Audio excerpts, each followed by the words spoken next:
Welcome to episode 83 of the Wilderness Podcast, the show where we're 83 episodes in and still can't figure out how to start this thing off.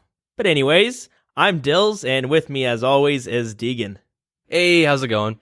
Going's pretty good. We got some fun things to talk about this week. Some announcements for the upcoming RuneFest. Same with the Oldschool mobile client. Some cool news for that. We got a new free-to-play boss, and some changes to one of the unofficial clients for Oldschool Runescape. I don't think we're ever going to see changes to the official one, though. Anyways, how was your week? Did you get any good progress done? Did I man, this whole week's been a blur. I can't think what exactly I did on my main, because I've been playing them a bunch. I did a bunch of Cerberus. Nice. Any good drops? I got a Smoldering Stone and an Eternal. Not bad. I'm not dry on Eternals anymore, which is nice. Dude, Smolderings have gone up like 1,600k, 1.6 mil since my last one. They're like 2.2 mil. What? Man, I remember selling those for 800k.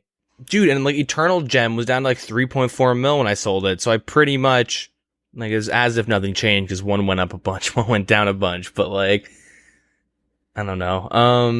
I wonder what's going on there, because we're seeing a lot of items go up in value, but a lot of them seem to be things you use for Vorkath, which is a great moneymaker at the moment.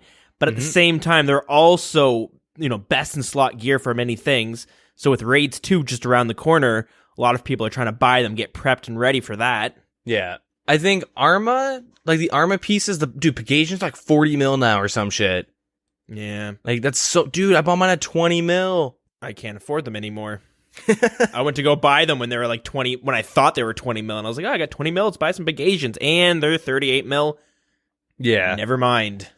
Eternals, I don't really know why they're so cheap. I'm assuming it's because in raids you typically don't bring them. I mean, I do the odd time. I'll bring like an 8-way switch mage for Ulm and shit, but that's like on a really, really specific circumstances when I'm in like a 4-man. But yeah, anyways, enough about that garbage. But that stuff makes sense for why it's going up in price. The Smoldering Stone, I feel like we're missing something. I'm assuming people just want to skill a bit more. I don't know, because you can attach it to your pickaxe, your hatchet, and I think your harpoon as well, the dragons. I'm not 100% sure on the dragon harpoon, because I don't think I've ever seen anyone use one. I don't think about the dragon harpoon, but yeah, that one I don't really. I think you can. Yeah? It would make sense. And I feel like, let me Google this. I feel like Infernal Harpoon is a thing. I'll challenge that. Yeah, it is. It is. Wow. Yeah. I'm wrong. Smoldering Stone, what is it? Good question. You attach it to Dragon Harpoon, Pickaxe, or Hatchet, and then while you're gathering that resource, you have a chance to, like, if you're mining ore, you can smelt, you can get, like, a bar of whatever it is. If you're fishing, you have a chance to cook it. Like after you fish it instantly, like it's a 1 in 3 to cook it after it's fished. Do you keep the bar and the cooked food? Yeah. So yeah. Oh, I didn't know that. I thought it just kind of disappeared, because I know with the hatchet, you're kind of burning it, so it just disappears. Well, like you've like with the harpoon, like you'll fish it and it'll be cooked. Interesting. Oh. Yeah. Cool. So you get 5,000 charges. So like fishing wise, if you're doing like just sharks, it's 500k, 525k experience cooking. But who fishes sharks? That's silly. Yeah. Anyways, enough about that. The only thing I can think of, the reason why those are going up in price, is I know a lot of the high level skilling communities or clans out there, they do this like an EHP Fantasy Draft thing. There's an EHP Fantasy Draft going on we haven't talked about. Maybe that's something we'll bring up once we go over some of the updates, because I'm a little confused in that aspect. If you're into like a bunch of sports, you're probably familiar with the fantasy leagues they have there. Well, something similar for the skilling communities, but I guess we'll expand on that. The least athletic fantasy league in the world. I don't know. I'm sure there's a fantasy draft Glutton Bowl. Yeah, that's true. Checkmated. That's fine. I'll take it. I'll hold the L. Okay, yeah, like now that we started, there's a lot of things I actually remember I've done this week. So I did a bunch of raids. I don't know if I talked about it, but I got in a 4-man, we got back-to-back Dragon Harpoons. So 2 in a row? Yeah. So I have officially seen more Dragon Harpoons drop Then an arcane and a dexterous scroll separately. Like I've seen 3 dexterous scrolls drop, 1 arcane or 2 arcanes drop. I've seen 4 harpoons. I've seen 4 dragon throwing axes, maybe 5 now. I've gotten 3 I've gotten 3 axes in my name, 2 harpoons in my name, seen 2 axes, and I've seen 2 harpoons. Yeah. Not the best luck. So I didn't really get anything from raids this week. I did do my first free-for-all, actually. How was that? Awful. Never do it. Don't do it. It is fucking trash. So I woke up with a bunch of notifications on Discord, and I was like, oh, fuck, what happened? And I saw it was in like a random Twitch channel that someone accidentally brought me into. Okay, that was me. I'm not really sure what happened there. Let me just quickly explain. I was kind of taking a peek at other people's Discords because I wanted to see how they had theirs run. Because I look at ours, I'm like, are we missing anything? Should we have certain channels? Are we too cluttered up? Do we have too many channels? I was taking a peek at another one. I jumped into some random streamer, I think, and it just said, like, my username joined, and then, like, Deegan joined right above mine. I was like, oh, Deegan joined the same time as me. What are the odds? Yeah, I went to bed at like 8 at night. I'm on an old man schedule, so I'm up at like 6 in the morning, and I'm like going to bed at 8 at night. Nice. And like I joined at like 11:01, and I was like, what in the fuck? And then I saw like Dill's joined at 11:01. I'm like, oh, I'm logged in on his web browser still. I guess it brings us both to the same Discord channels then, because Yeah. I just did it for... The thing is, though, I did it for a couple, and it was only that one that it did it. Yeah, I don't know. It's kind of weird. Anyways, so I saw, they were live, and I was like, who the fuck is Dill's watching enough on Twitch to like join their Discord? And I went and like, they're like, hey, it was some girl. She's like, oh, we're going to do a free for all. Anyone's, come join. And I'm like, fuck it. No, I have no one to do raids with right now. I'm going to do a free for all. And it was the worst. It was so okay. I did 2 of them. And during the second one, so the way like raids work, the more people that are in them, the like more monsters you get in certain rooms, and like Olm will have extra phases. So it's just more people means more shit that happens. And so when I'm doing like a solo and I get to the Lizardman Shamans, there's 2 of them. But when there's 12 people in it, which isn't a lot, I mean, it's a decent amount. It's not like Wooks' 100-man free for all. Like in the 12-man, there were 6 shamans in there. Wow. By the time we got there, like people struggled so hard. I was the only one that had like my bruise and shit left. Damn. And so everyone either ran back to go resupply up, AFK, or they just suicided, not knowing what they're doing because they've never seen shamans in their life. Because a lot of people like never even done the raid, I found out. Mm. And I ended up having to like get this one guy to stand in one position while I like ran in the room and like forced all the shamans to jump in certain spots so we could safe spot them one by one. But then he didn't bring enough javelins in his ballista, so he ran out. So I had to like solo the whole fucking room on my own, which took like 20 minutes, and no one helped. Not no one helped, but like it was struggle. It was fun. It was awful. It was such a shit fest. In like a 12-man, I left the raid with like 33% of the points or something. Nice. You carried the team on your back. And I didn't get a unique. That's why I'm actually pissed.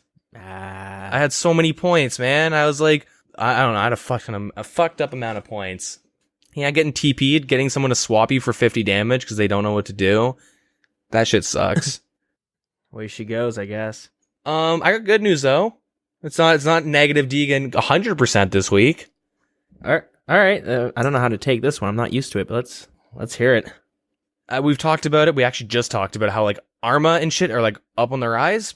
Yep. And I had like a little bit over 1,000 Slayer points, and I'm like, oh wait, I gotta go back a bit more. Sorry. Before I did Cerberus, I had an Abyssal Demon task. Okay. Got my last bludgeon piece. Oh, nice. Yeah, so I'm done with Sire. And what's that thing worth nowadays? 25 mil, but I've kept it for Cerberus. Sure. It's disgustingly good at Cerberus. It's disgusting. I killed so fast. Nice. So fast. Anyways, I had like 1.2k points, and I thought I could buy the Abyssal Helmet recolor, or I could like re-optimize my Slayer list because I want to get 99 Slayer now. Mainly because I'm kind of bored of just grinding money, even though I need a lot more money at this point. But like, I wanted to start grinding some Slayer because raids and Vorkath ain't doing it for me. I'm gonna quit before raids 2. So I go and I like figure out how to optimally build your own Slayer task, which is essentially like you go on the Wikipedia, look up whatever Slayer master you're at. So you want to like optimize your task at Neve or Duradel, just whoever you prefer. Sure. I did Neve until 94 because the tasks are a lot more AFK on average. And I've swapped to Duradel now, which he gives you like a better chance at bosses and stuff, right? Mm-hmm. And so the way Slayer Taskmasters work, if you don't know, is that each monster you get has like a percentage. So if you have something like the Scarab, the minions of the Scarabas or whatever, you know what I'm talking about? Yeah, those. I hate that fucking task. Right? They're not. It's not the swarm guys. It's not the harpy swarms. But those are a good example. Not the harpy too. swarms. I'm thinking of the Scaberates that are underneath that. That's not a pyramid, but they're underground. They hit fucking hard. They drop nothing. Yeah, they're really good experience. Are they? But because you can cannon in a multi, you can get some decent experience. But you have to like, it's fucked. It's not worth it. It's for like they do like melee and range, don't they? Yeah, you have to like manipulate the minions to go in certain areas, and it's like you do it if you're going for 200 mil Slayer experience. That's pretty much it. It's one of the, but you don't want the task. You just do it anyways because it's not bad experience. Don't do the task. It sucks. I hate it. That being said, like that bot, or you have like a low chance at like certain, like let's say Duradel has like a low chance to assign you that task, but you also hate doing fire giants. You would, and you can only, let's say you can only block one more. You would block fire giants and then just skip whenever you get the minions because like you get fire giants way more frequent. I don't know. It's just like optimizing pretty much. You block, you sort from the highest percentage and you just block the tasks you don't like till you're out. Does that make sense? Yeah. People have different goals. Yeah. So I went and redid mine. Okay. What do you have on your block list? So I have Aberrant Spectres. I have. Really? Aberrant Spectres? Why? They're a slow task and the money you make is not that great. You get a lot of herbs. I mean, I'm walking out of there with like 20 random herbs. Yeah, but how many prayer potions are you going through though? That's the big question. Okay, fair enough. You got me there. I mean, it's not bad because you break even on prayer potions. And it's kind of AFK. That's what I like about it. I go to the fuck, what's it called? Karen Catacombs? Yeah, the Karen Catacombs. I go there because it's multi. There's an area that has 5 spawns, I believe. Yep. And for like 20 minutes, 15 minutes, they're gonna auto attack you. They're aggressive. After that's up, you just click each one of them. You get 5 of them piled onto you, and then you go over and play RimWorld on the other screen. Yeah, resetting aggro is like super easy. You can just climb up the ladder, the rope, and just run a bit till it's out of rendering screen distance. But it's typically a slow task. You don't really make that much money considering you spend like 40 minutes to an hour. You'll maybe walk out with like a couple 100K. Yeah, I just do it because it's fair experience. Yeah. And it's AFK. So I skip Aberrant Spectres, I skip Spiritual Creatures, I skip Greater Demons, Fire Giants. Really? Yeah. Really? And Steel Dragons. Wow, that's a lot different than my list. I have Elves, Bloodvelds, Iron Dragons, and I can't remember what my last one is. It's probably like Desert Lizards from back in the day. I just got PTSD from having to kill them. Yeah. Oh, I have Gargoyles blocked too. What? No, I'm kidding. Oh, I was gonna say, what the fuck? So the reason why I blocked these ones, Aberrant Spectres, I already explained. Spiritual Creatures, I don't have to go to the Wilderness or to the God Wars dungeon to kill mages. Really fucking slow task. Not that good of experience. You get the good dragon boots. You get a lot of rune. You get like maybe runes. a para task. I got in 3 pairs once. But the reason why I like that task is because I go to the Wilderness and then I just collect my ecumenical keys. It's shit. I don't like it. Greater Demons is because I would only ever enjoy doing them if I have Skatizo, but I believe you can do Skatizo on Black Demons as well. Mm-hmm. And even if I'm wrong on that, I save up like 10, 15 totems and I just go crank out a bunch of Skatizos. Fair enough. Fire Giants, because it's like, I mean, I guess it's kind of AFK. You go to Neves. Yeah. I don't know. It's a big money sink. You just waste a bunch on cannonballs. I just don't really want to do it. There's better tasks. And you get them so often. That's the issue. Is that you'll have some days where every other task is Fire Giants. Mm-hmm. It's like, fuck, I want like it's too high. It was like 5%. I think it's like an 8 or a 7% chance to get it, which is pretty high. Or it's like 8% weighted or whatever. I would not block them. And then Steel Dragons, because they fucking suck. they're pretty big pain in the ass. I like fire giants and I like greater demons because they're both kind of similar. Like you said, you set up the cannon. They're decent experience. Yeah. They're fast tasks. You crank them out in 20 minutes. Boom, get your points. Well, I don't know. I find they're not super, they're AFK, but they're not super fast. Like, it's obviously would be faster if you're doing... Like, compared to Dagonos, Suck was, those are fast tasks. Or Cal fights. Yeah, that's a 10-minute task. It's super quick because it's multi. It's not slow, but it's not super fast. It's like in the middle. But the big thing is that you just straight up lose money. Yeah, you do. That's the big thing. So you disagree with me, which is good because it brings me to this point, is that like everyone has different preferences on Slayer. So some people might love doing Steel Dragons just because they like them. They might want a chance to the Visage or something. Yeah, that's me. Yeah, I do that. And I find them fast. Yeah. Now that there's a new Slayer room inside where the Iron and Steel Dragons both are, and they're kind of separated, beforehand, you'd have to... Well, before Neve's Cave was ever a thing, you'd have to go to the Brimhaven dungeon. You go all the way to the end. Then there's one giant room with Iron and Steel Dragons. But they're kind of mixed in that room. Like, not really. They're kind of separated. But if you're killing Steel Dragons or you're killing Iron Dragons, for some reason, you're always going to take aggro from the dragon you're not trying to hunt. Yeah. Which just fucking sucks. Yeah, exactly. But now with this new room, you can stay focused on them. I find them fast. I bring my trident, and they're pretty AFK. You don't take any damage. I can blast, and you get like 20 in a task. I can blast it out in like 10 minutes. Magic seems to do a lot of damage against them. And if you don't have the trident, what I was doing beforehand is I would just bring Chaos Runes and do like Fire Blast or whatever one that is. Yep. And then maybe it's Firebolt. But I bring that with the Chaos Gauntlets that you get from Family Crest. It's not bad. You hit a lot more often than if you're going to range them. So like when I changed up my task list, I want either really fast tasks or good money. Okay. I don't want anything in between. I don't want anything that will like be like, I like doing Cerberus. That'll take me a couple hours to do, but I have a chance to walk out with 20 mil. I don't mind that, even if it takes me a couple hours. I like Abbey Demons because you can burst them. It's fucking annoying, or you can barrage them. It's annoying as they teleport you around, but they're really fast and you have a chance to get a whip. I mean, I killed like 900 this week and I haven't got a single whip. But there's only 4 of them in the catacombs. No, you can get 6 stacks. Is there a different area that I'm... There are 3 areas in the Zia catacombs with Abbey Demons. Christ, I'm an idiot. I've only been going to the 4th area, the area with 4 of them.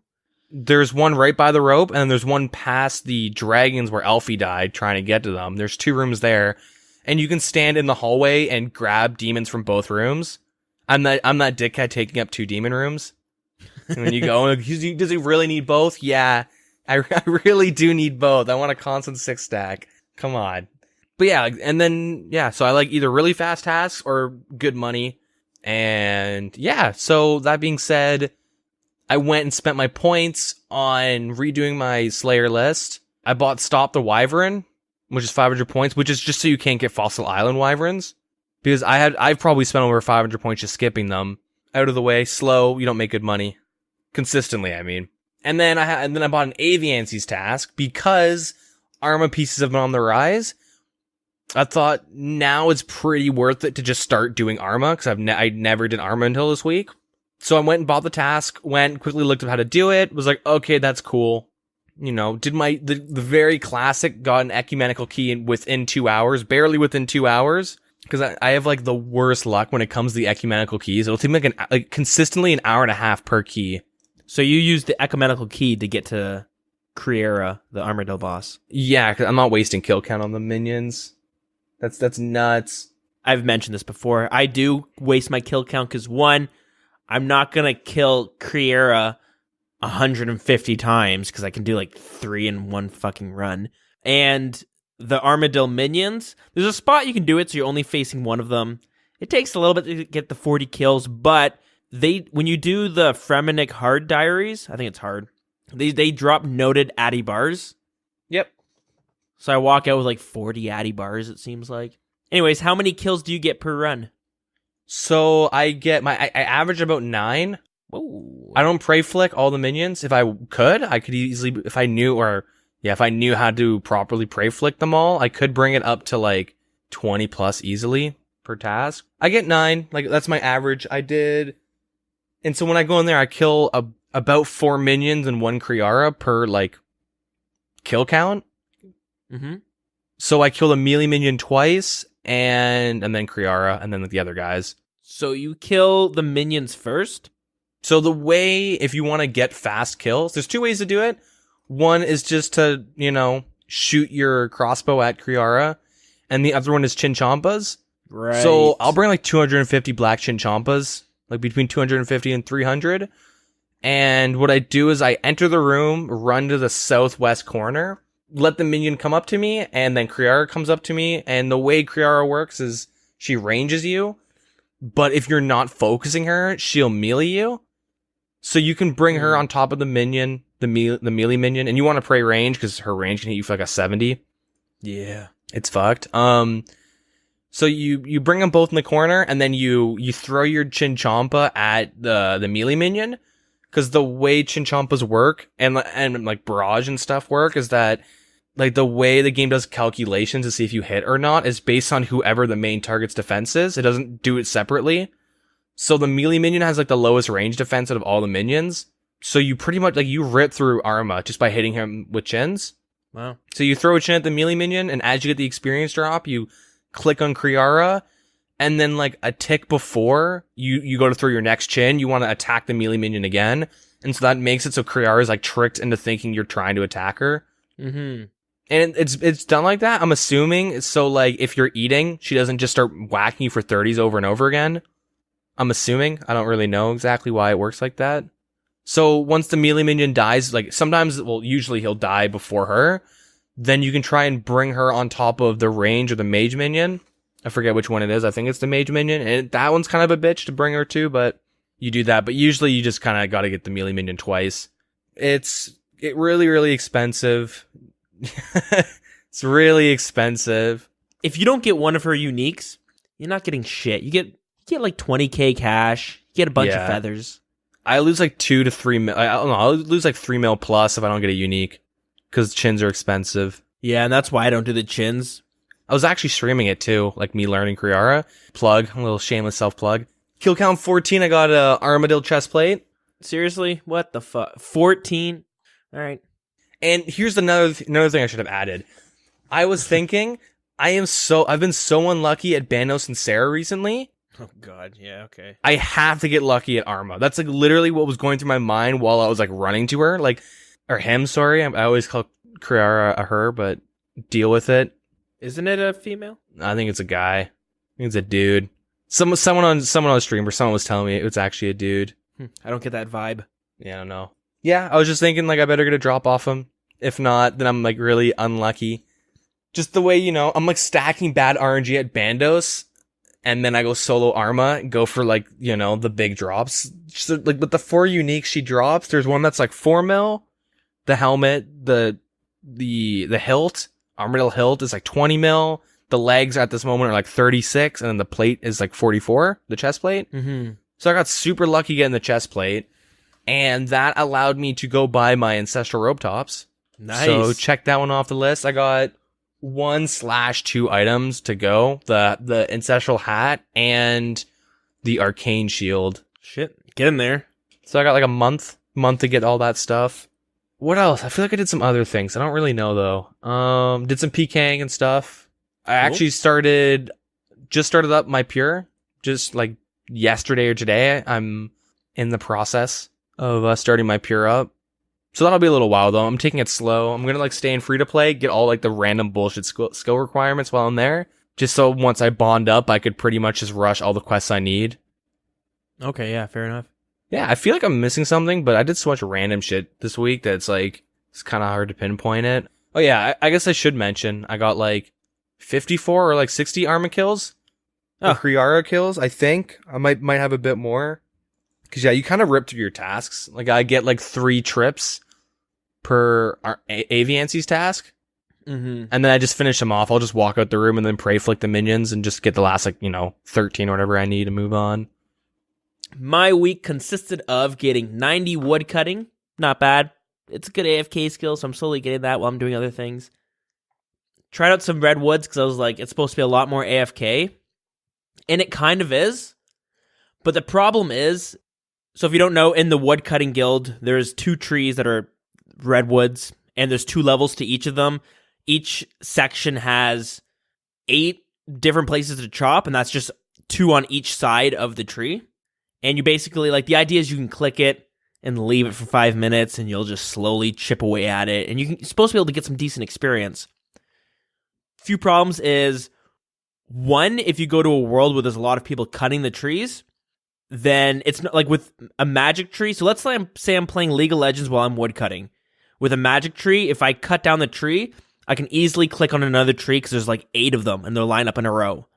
Where the redwood is, I can either click the spot right next to mine, or if that one's already cut down, or like the area's cut and finished, you got to like kind of spin your camera over and click on the sides. That's one thing I found was a bit tedious if you're doing something like AFKing and playing another game on the side. Another problem is the logs aren't worth that much. They're like the same amount as you use. And the third problem I had with it is if you want to bank them, you have to climb down a ladder, run to the bank, deposit them, run back up the ladder, and continue woodcutting. Whereas magic trees, you can easily click on the deposit box or your bank from where you're woodcutting. And you can run back. It's like 2 clicks, right? Yeah. Redwoods is a bit more clicks in between. So, didn't do too much of that. Kind of stuck with the magic trees. And got 94 defense and getting close to 95. I'm doing a bit of NMZ when I'm busy with something else. And it's not something I wanted to do. I wanted to get my 99 defense while I'm going through Slayer. Because then hopefully once I get all my combat stats to 99, I'll be getting 99 Slayer. Right now I'm at 95, 200k experience till 96. But at the same time, and we're going to talk about this in a little bit, but Theater of Blood Raids 2 is just around the corner. I would like to be as close to a max account as I can when that comes out. Because ideally, I would like to try to partake in it on day 1. I have 1 more sick day left. I got some vacation days I got to use. What am I booking those days off or calling in sick and maybe experience it when it first comes out? I guess more news on that later on, but if I do decide to do that, I would love to see about maybe organizing a little clan chat thing going on. Maybe a few other guys, if you guys are going to be home that day, we could all do it together, try it out. Who knows? Maybe when we get some more information on what it's going to be like, we will come back and update you with what we're going to do on that. Yeah, I think that's about it. Been doing some Slayer and some NMZ now, but I had a Smoke Devils task, and I tried ice bursting that one with training defense as well.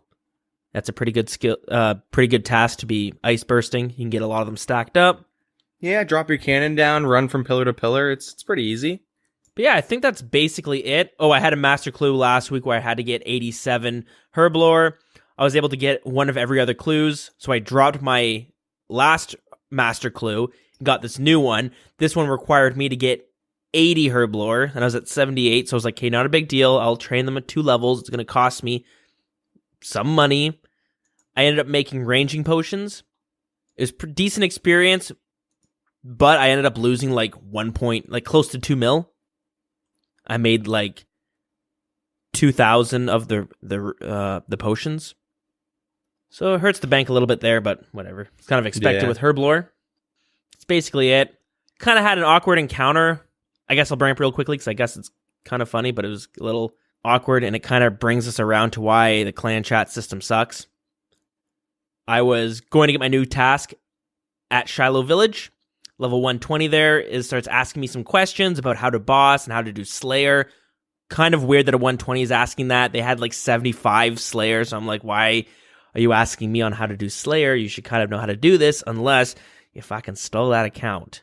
So I spent some time telling them about the different bosses that are good to get money from, and telling them how to do Slayer. But while this was going on, I was kind of talking in the CC about this person I was talking about, and I was just saying like, it's kind of weird how this person's level 120 and doesn't even know how to do Slayer yet. Not sure what's going on there. sent that message, and would you look at that? I forgot to put a slash, or I had a space before my slash, sent it right next to the person there, and they did a question mark and said, like, what? Just fucking insta-teleported out of that one. Nice. That was fucking embarrassing, but we're having such an engaged conversation that I just instantly shut that shit down because I'm like, I need to get out of this as fast as possible. Anyways, not really something I was thinking of bringing up, but it got me thinking. And, we talked about last week how the clan chat system is kind of flawed in very many ways, how it's barely a clan chat system, but they need to do so much updates to it, but they could easily just slowly do little fixes. For instance, I guarantee you anyone in a clan chat has dealt with this. How many times do you send something and have that same problem where you have a space beforehand and it sends to your public chat? Or if someone's talking from like RS3 or something, sometimes you don't even see their messages. Yeah, I heard about that one. That's a weird one. That's what I found this week, because someone was talking in the CC, and like I was like, is this guy just talking to himself? What's going on? And then someone made a comment on like adding to what this first person said, and then I'm like looking through, and eventually the dude's message popped up, and he was from like playing RS3 at the time, and I'm just like, what the fuck? I didn't see anything you were typing, and I was like, yeah, it happens. But yeah, the whole clan chat system is like so bad. I just wish they would slowly work away at it.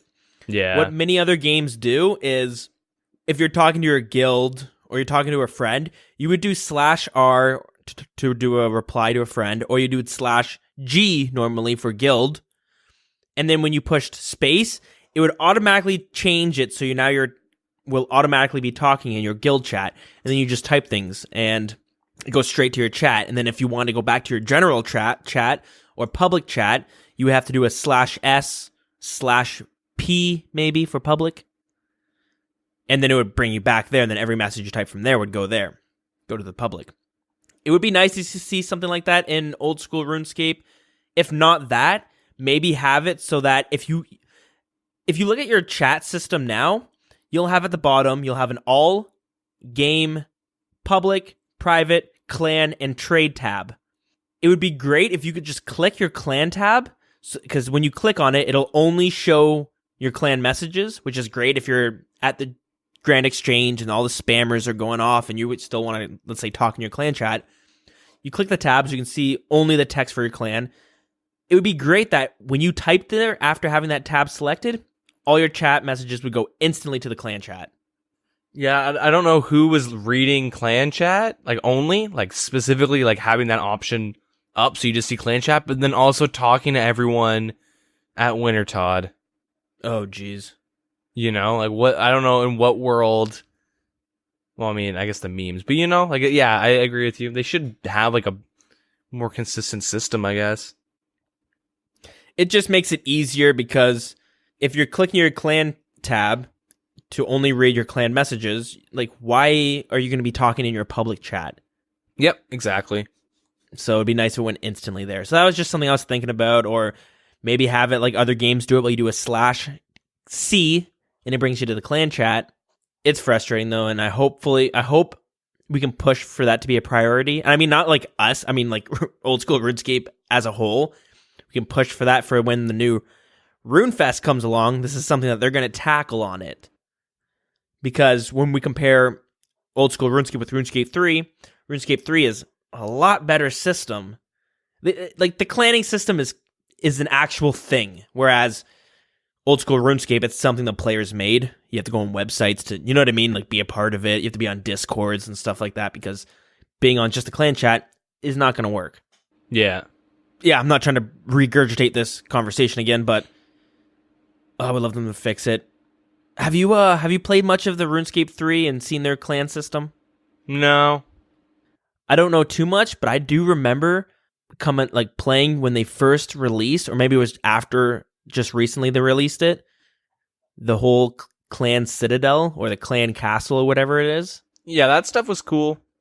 I think that's pretty neat. I always enjoy that type of stuff. I think Guild Wars promoted like a hub for people to go and skill. Yeah, and then your skilling would work towards, like, you'd gather resources for your clan. Yeah. Where you needed, like, 10,000 logs in order to build the next stage of your castle or build these different buildings within your little courtyard. It's pretty cool. I thought that was pretty badass. Then again, I'm a huge fan for that type of stuff as it is. But the only problem, the way RuneScape 3 did, is you felt obligated each week to get the max amount of logs you could. Some clans would, like, require it. Yeah, definitely. It's not the same when you join a clan and they're already, like, level 9 out of 10 for their castle. Like, most people want to be there from level 1 and watch it progress through it all. But I'm not saying old school RuneScape should have that, but it would just be nice to have work done towards the clan system, maybe having some sort of clan bank. You know what I mean? People could pitch for, like, I don't even know, drop parties. Or maybe you could have items that anyone could take out, which you have to be careful of, obviously. But it's good for, like, some maybe PKing clans if you want to put in, like, some sharks. And then people could just jump. I don't know. Just an idea. But, yeah, besides that, my week doesn't seem too eventful. Just a little bit of that. Started playing some Yu-Gi-Oh! Duel Links on the side again because I realized it's out on Steam, so you can download it for that. If you enjoy, like, trading card games, definitely check it out. It's pretty fun. That's really it this week for me. Yeah. Time for the news? Time for the news. There's no news. Oh, okay. All right, guys. Thanks. I guess that joke doesn't really work because we kind of, like, intro with the news. You kind of just killed my joke, but that's fine. Yeah, I guess we buried that one. Yeah, we tried something new at the beginning there if you didn't notice. Yeah. So we will start off. There was maintenance on Wednesday for West Coast Worlds. More maintenance? Which world was the Dead Man mode world this time? All of them. All of them. Good thing I wasn't logged in. Every man's dead man. Every world is dead man mode world if you're brave enough. If you're an ultimate Iron Man, putting shit in your looting bag. Anyways, shit, that's deep. Don't really know what the maintenance is because the servers have been hiccuping still, at least for me. Good game, Jagex. Anyways, that's been passed though. Like you guys don't have to worry about that. More importantly though, save the date. October 5th, October 6th is RuneFest. That is right, the new 2018 RuneFest. If you're unaware of what RuneFest is, a lot of gaming companies, like Blizzard has their own BlizzCon, which is like a convention for all things Blizzard makes. Minecon or Minecraft Con, stuff like that. Yeah, Minecraft Con. Go watch some of the YouTube videos. Those things are a treat. Will make you feel a little bit sad as well. But RuneScape, or I should say Jagex, has their own RuneFest, which is basically the same idea, but for all things RuneScape. Oldschool and RuneScape 3. It's just, I think it's like a weekend long. You go there. A lot of the big streamers and YouTubers and big names in the community go out there, and that's when we see all the big plans for the events for the upcoming year. Not the events, yeah. For the plans for the big updates for the upcoming year. Yep. Although they don't always seem to deliver it. Like, if you think about it, we still have this big farming update that's supposed to be coming out. Mobile. Yeah, mobile, but that one's a little bit more understandable because it's a separate team working on it. Yeah. But, so anyways, quickly, this year we still have our big giant farming guild and farming update where we're going to see animal husbandry. We're going to see, apparently, a new demi-boss. We're also going to be seeing non-farming related, some good old PvP updates. There's supposed to be bounty hunter tasks, sort of. Like I don't know how to explain it, but the idea is supposed to be like Slayer, but for PKing. And the idea is like, let's say you're a maxed account. It might say kill somebody using a DDS. Kill someone who can't speak English, and they're killing green dragons. Oh, would you look at that? Now they can't feed their family for a week. Yeah. That's another thing they brought up during RuneFest 2017. So we'll keep an eye on that, see if we're actually going to see it. But anyways, yeah, this year. What were the dates? The dates are October 5th and 6th. Okay, so it's a 2-day thing, probably Saturday, Sunday. Yeah, I'd assume. Or Friday, Saturday, something like that. Probably Saturday, Sunday, you're right. Have you seen the venue? I did. in this dev blog, they released a video, pretty good production if you ask me, Yep. but where they showed the venue they're going to be taking place in. What the fuck? It's so big. Yeah, no, it looks good. In the video, they just say it's a brand new facility that was just built. Yeah. And RuneFest is going to be one of the first events taking place in this facility. They have a fucking landing strip. So you can, when Spark Mac shows up in his private jet, because he, had 50 bill bank and whatever. He's got a place to land and walk out. Like it's fucking massive. It makes me think it might be too big. Yeah, possibly. Maybe every RuneFest is super smelly, so they just need to space everyone out a bit. They have an air freshener corner. So here's the thing. Giant industrial fan with all these car air fresheners tied to it. Some like Spice Girl models are just feeding deodorant sticks into it. Just shooting deodorant everywhere. Who's spraying Axe body spray? Just comes out of the vents. Where's the Max Player Lounge? They might have one. They had, I can't remember what it was called, but it was like the Blue Moon Inn, which was like a bar. Yeah. They had like a bar corner in it, which is pretty sweet. I know they had like, seeing some of the cosplay for it, man, people go all out. Like there's some really great shit people bring to that. A lot of buying GF memes, but there are still some really, really sick like cosplays. But I just want to see a Max Player Lounge, Go into the computer, log in on your account, but there's a keylogger on that account, so everyone gets fucked. No, but you know what I mean? That's interesting. It'd be kind of cool, the elitist area. There's like 4 people sitting in it. No one's talking to each other. They're playing RuneScape on their phones, hopefully. If not, they'll bring their laptops. Shit. They need like a skilling lounge. You have to sit there and like manipulate mining for like an hour before they let you in. They just have someone like watch over you. Or the skilling lounge, and then right next to it is the PvP lounge. It does look really sweet though. Makes me wish I would go, but I'm not gonna go. I don't think. I don't think I'll be going. I'm gonna try. I might start putting money aside, and then when it starts getting close, I go look at plane tickets and realize like shit, that's it's more than $78. I'm not gonna be able to. I mean, it is a lot of money for me to like fly there, steal the mic while they're on stage, and scream, listen to the Wilderness podcast, your weekly updates. Like, it's a lot of money just for that. They all just instantly boo you off stage. It would be cool to go to, but really, we'll see. Who knows? Maybe plane tickets will be pretty cheap. Maybe you can buy it with bonds or something, or in-game gold. We can show up with a sleeping bag, and we'll just sleep on the lawn of the venue. Yeah. Just hope the planes don't run us over. Who knows? Spark Mac takes us out in his plane. It's great publicity for the show, though. Yeah, that'd be pretty sweet. My gravestone would just be an advertisement for the podcast. Wild CC. Yeah. Hashtag Wild Boys, Wild CC, Wilderness Podcast. YouTube.com/WX94ZBXW. Yeah. Just the hard URL, not even what to search. Should we go on to what came out this week? Yeah, we'll move on. All right. The new Moss Giant is already out. I'm assuming because we talked about their FAP or whatever, tap, their free time on a certain day for an hour or whatever, where they make their own content for fun. I'm assuming this was just done. So like, hey, let's see if it goes in. And it did, obviously. So Bryophyta, the Moss Giant boss, entered the game. You don't need to be on task, and it works pretty much just like Obor. I didn't do any kills because honestly, like the drop table is like a slightly improved version of Moss Giants. So instead of like getting Addy Square Shields, you'll get like a Rune Square Shield.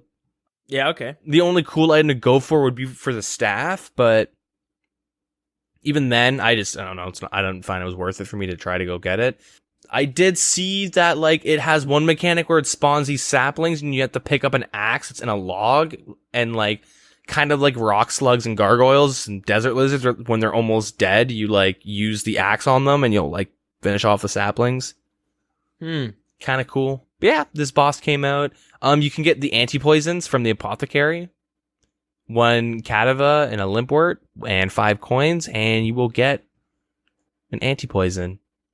And obviously the staff came out. It looks really sweet, the charged and uncharged version of it. I honestly want to get it for my Fashionscape, but it's like $1 right now or something. Yeah, I know when like it was released, it was like upwards of $5 Yeah. probably even more. Honestly, I'm pretty sure this staff is just like, okay, let's say it's like, I mean, don't buy a staff now. Wait for it to settle in price. It's going to continue to go down for a little while. I'd wait a month or two. But I feel like, one, it'd be super good for Iron Men. Really, really nice for Iron Men getting the staff. Because, you know, they're just saving free nature runes, you know? Mm-hmm. Also, if you just want to bank stand an elk, then I guess it'd be good. Yeah. That's pretty much it. Interesting to note with the drop table, no rune scimitar. Yep, thankfully. They do have a rune longsword, though. Yeah, that's fine. And plate legs.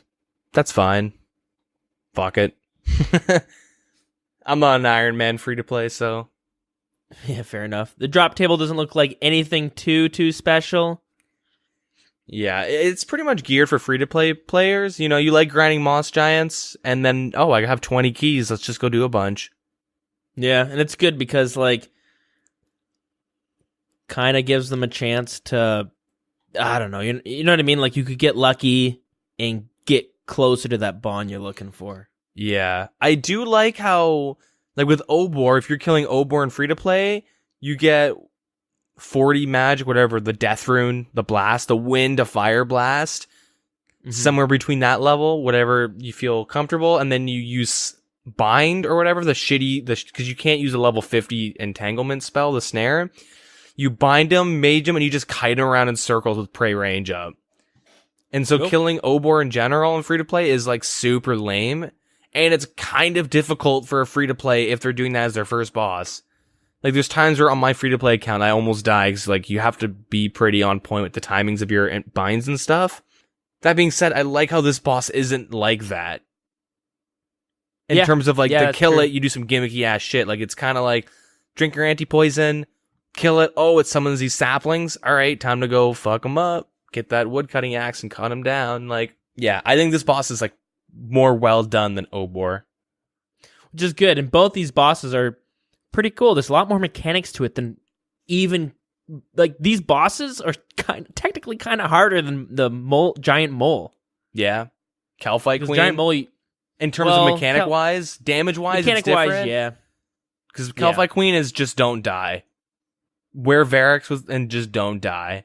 Yeah, exactly. But the giant mole, you just pray the whole time, it won't even hit you. It runs around a bit, whatever. These guys, no matter who you are, you could pray against them, and they could still hit you, right? Yeah. They do different attacks. So it's cool. I think everybody's for giving free-to-play some love. Yeah. But yeah, in other news, I don't know exactly what this means, but it could mean something big, which is overhitting a player's remaining health in PvP will no longer interfere with the correct player receiving loot. You know when you're PKing and you kill some dude and the fucking items don't drop and then bots just go stand where he died and then you lose your gear to a bot? Like you lose your loot? Sure. I'm pretty sure they fixed that with this update. Oh, interesting. I haven't seen anyone talk about it though, which is weird. I think they fixed it. I haven't done enough PvP to know. I don't do any Edgeville shit, so I wouldn't know. But yeah. Let's hope that it did fix it. Yeah. Desktop users will no longer see the mobile controls guide, and the birdhouses no longer ask how many seeds you wish to insert.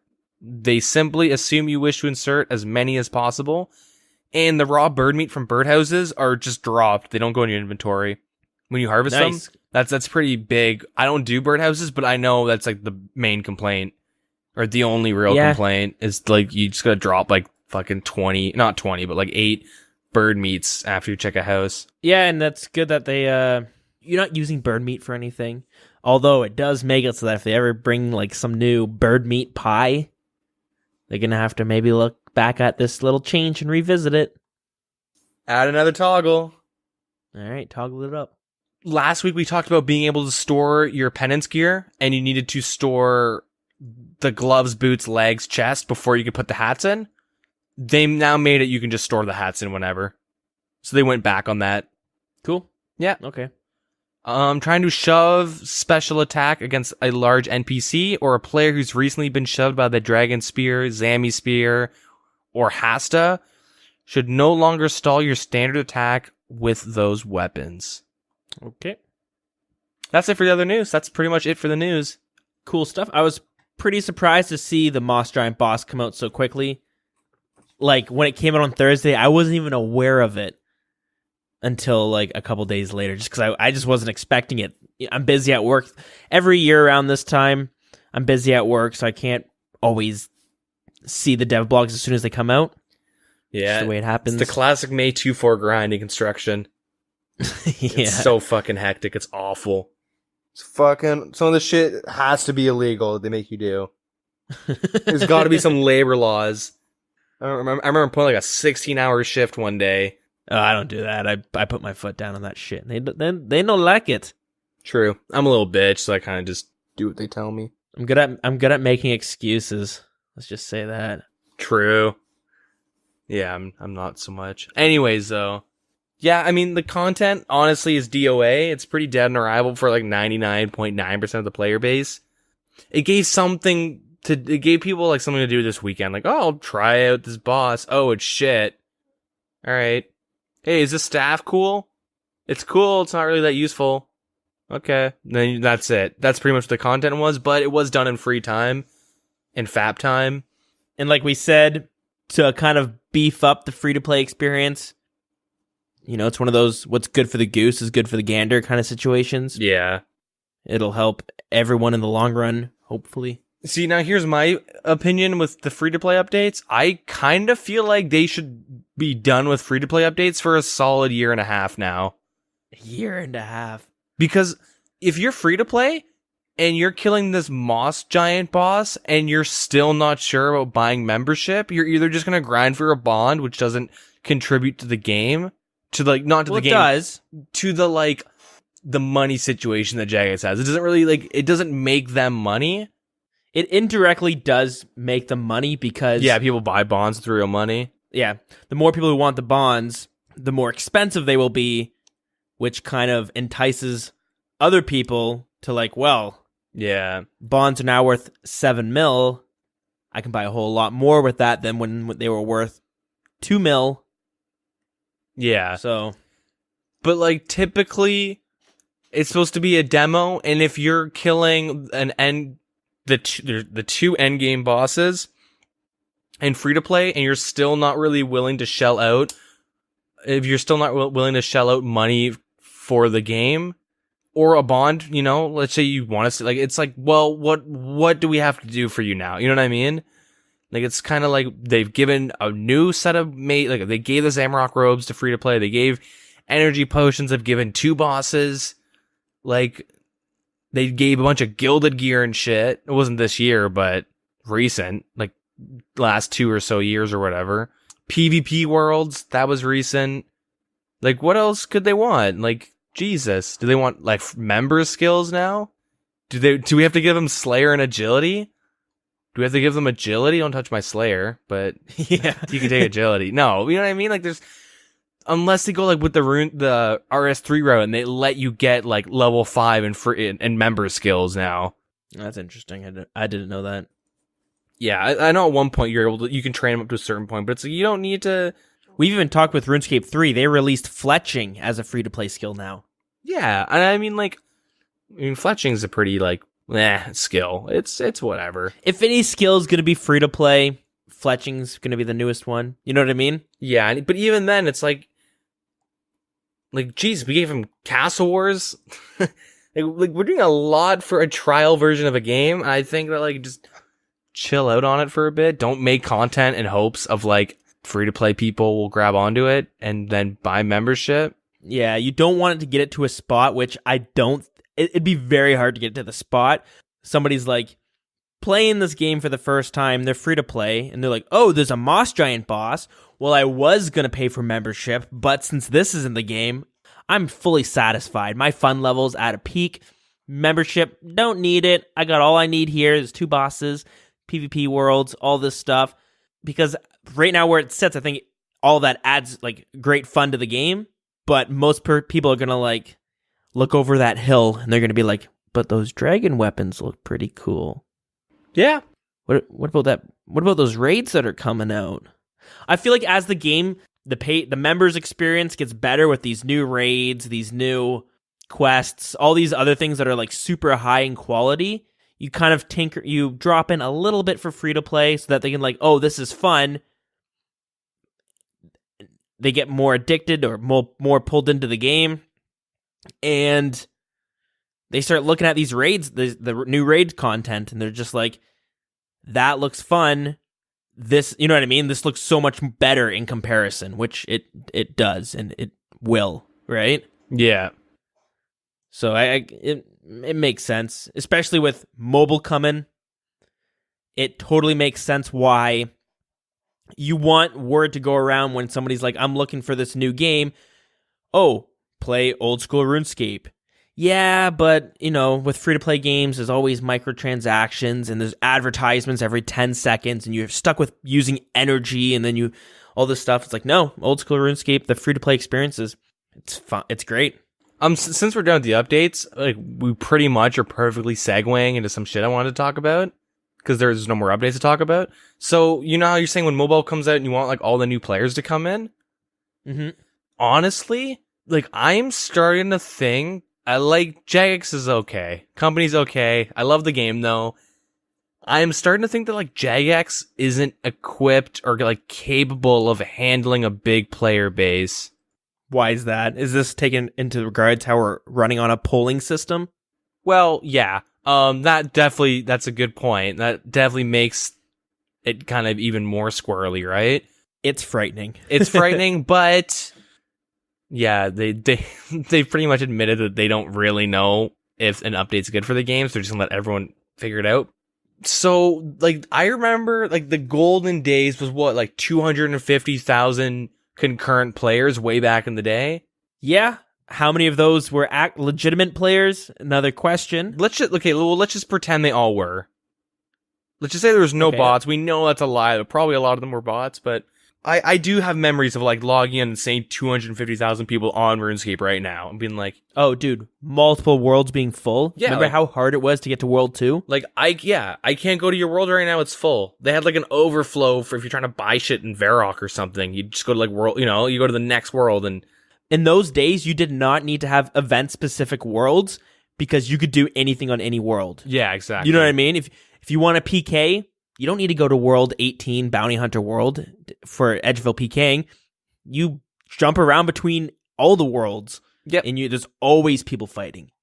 That was, like, when all the Gower brothers were, like, involved in the game. They've all left now, and, like, the game was at a really high point. They did EOC. They admitted their mistakes, whatever. Everyone left, but, like, there are so many... There's so many, like, weird fucking issues with the game in terms of, like, well, the clan system. Okay, yeah, it's an MMO, and, like, the most important social experience is by far the worst feature. We've talked about, like, 20 times. I'll just leave it at that. Account security is a complete joke. A complete joke. 100%. If you're not using, like, a 2-step Gmail authenticator, then you're kind of... Go do that right now. Like, if you can just type in your password on your email and get in, you're just go make a brand new email and you're good. Like, every time I get off RuneScape on my main, I bank everything I have. I bank everything I have on me. It doesn't matter where I am. I could be, like, set up for Cerberus or something, right? It's like, man, I'm actually really tired. I'll tell you, go to my bank and bank everything that I have, equipped and included, because I'm still worried that someone's going to find a way to hack my account. Because, like, it happens all the time where, like, this one player was talking about how he got hacked for... Let me see if I can find the numbers. And I mean, obviously, account security is in your hands, but there's more of a reason why I'm bringing this up. So he's been hacked, I believe, 3 times now for bills. 60 bill, 50 bill, and 25 bill. Right. So we'll leave him anonymous. He posted on Reddit, though, about this situation. Which, it could be real world trading, but honestly, it's his account. His details have been compromised. If it's his account, even if it's not his account, but regardless, it's still, like, dude, you can buy accounts like WoW accounts and you're fine. You know what I mean? Mm-hmm. And like to a certain degree, like obviously. But it's not like if you buy an account, like you get fucked. Like Lucid Dream used his friend's account. He's rank 1 raids and it got hacked. And so he just made a brand new account. Cause like his account's fucked. There's Jagex, like if they know an account's been compromised before, even if this guy's getting hacked and it's like quote unquote hacked, but through like real world trading, like they should be able to like stop this. Like if it's like 60 bill being transferred, something should flag in their systems, right? Yeah. I have multiple friends that have like multiple bills and their accounts just get hacked and they quit and then they just fucking quit. Like some dude who's been playing nonstop since release and he's like, dude, like here's it. Like I'm gonna have max gear in like a week. I have everything but a T-bow. I'm almost there. Then 2 days later, yeah, someone hacked me and just wiped my account clean. I'm done. I'll see you around, man. Add me on Steam. To play devil's advocate, though, for this situation here, because there was a response from the Jagex mod team, they explained that in the first time he was hacked was due to him logging onto a phishing site. Okay. So he got, and then from that one time he logged into that site, he was able to get hacked 3 times by that same phisher.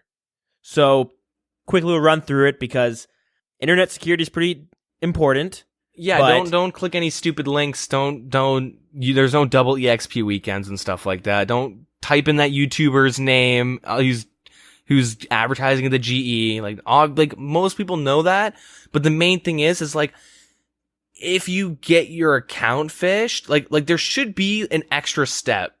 You know what I mean? Like there should be like extra steps in terms of like removing your authenticator. How about you notify the person and then wait a couple weeks or wait like a week or 3 days, wait 24 hours at least. Like, you know what I mean? Like have a delay on the authenticator. I think everyone memes on that, but they have to like have it much more secure and I don't think they can. And so here's another thing I was going to bring up is that they do have a small team. Like they're not Blizzard. They can't have 24-hour support hotline type shit where you give them a picture of your ID. Like they don't have enough people to like vet, you know what I mean? To vet someone for like an account recovery. It's like one guy on the support team and he's also taking care of the bots. I think it's 2 guys working together, but you know what I mean? Yeah. So by the way, one of the guys works on both RuneScape 3 and Oldschool RuneScape. Yeah. So let's just say Jagex gets a lot. Let's just say they sell so much gold to a real world trading or RWT company, and now they can hire an actual support team. Have you ever looked at the Jagex employee reviews? I have not. They are really some of them are like positive, but most of them are really negative. Jagex is known for like a high employee turnover rate because it's low pay, high burnout. Like it's pretty much you do it because you love RuneScape.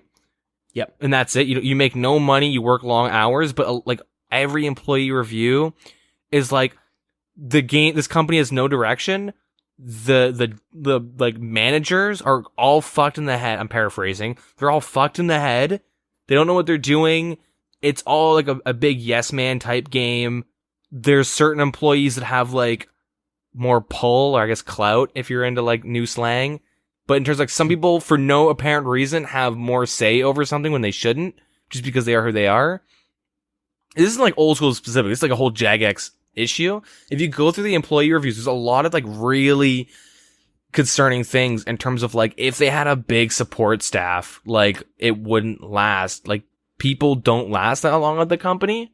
And so they're unable to support. I have a feeling they can't really like, they're not efficiently supporting this player base. And in terms of like, there's a lot of basic ass things that they can't do for us. Well, the first question I'm going to ask though, where are these employee reviews coming from? So there are like sites where you can do employee reviews. It's not like www.creedthoughts.com. It's not something like that. Well, the first thing I want to mention, though, because I heard this on another podcast that I've mentioned before, very good podcast, big fan of it. Definitely check them out. It's called Reply All, and they did an episode where it's a show where they just talk about internet stuff, but they dive into this guy who owns a website, which is one of the biggest employee review sites. Okay. it works similar to how Yelp. I don't think Yelp is as big as it was because they made this change where you can get negative reviews and they will kind of show up at the front. It's easier for the negative reviews to show up on your page than it is for the positive ones, and it's a way to get. So I'm not saying this is the same site; it could be a different site, but I know that there is at least one site that works this way, and it's one of the biggest. So let's say Jagex gets these negative reviews, and they get positive ones. The positive ones are usually going to be more buried than the negative ones, but what Jagex is able to do is pay that website money to bump down the negative reviews. You know what I mean? So it's a way for that website to generate their money, and it's, you know what I mean? It's like, it also gives a chance for like, if you really hate this one company, you can do a lot of damage if that company, especially if that company is not willing to pay money to get rid of it, right? So yeah, I'm pretty sure we're talking about, I'm assuming Glassdoor. Can't remember the website name. That's the main one I've been aware of. Maybe there's more, but like the main thing is, even the ones that like, yeah, I had my fun here, they still say like the same thing where like the management's really the issue. Like the developers, like, you know, like the people pretty much that we see are, you know, they're there because they love the game, right? So they work really hard on it. But they say that like just the way the direction goes and the way the employees are just like treated, I guess, in general. Yeah. Isn't that good? Even if there's people that like give, you know, decent ratings, they all complain about the same thing. Even if they like, I really enjoyed my time here, but here's my 2 cents. Like, keep in mind, I loved working here, but this company won't last. This management is absolutely fucked. There's no direction. There's no future for this company realistically outside of RuneScape. Yeah, I mean, now to take the other side of it, you have to remember that Jagex now has shareholders they need to please. Back when the Gower brothers were the only ones in charge, they could do whatever you want. Go, if you guys haven't seen the documentary, definitely worth checking it out. But they talk about how they have these things called like the Jolly Rewards, I think it was called, where when they hit these milestones, the company would go do something fun. And the bigger the milestone, the bigger the activity was. So they'd have something with like, oh, we get 10,000 players, we're going to go ATVing for the weekend. And then at 100,000 players, we're going to go to rent out a cottage for the weekend. With 1 million players, we're going to go take a vacation in the Caribbean for a week. And they talk about that in the 2007 era, they were able to hit these milestones so fast that they would finish one of these activities, come back, work for a couple days, and boom, hit the next one. Now they're going on for another vacation. And this is basically when it was at its peak. And they were able to do all these things. Eventually, though, they had to. What hurt them a lot was the whole free trade removal, which they go into detail about how they had to do that. Yeah. But like the update, like the things I'm talking about are from like the past like 2 to 3 years, up like 3 years back up until now. So it's not like the Gower brothers have been working there. No, exactly. That's what I'm saying.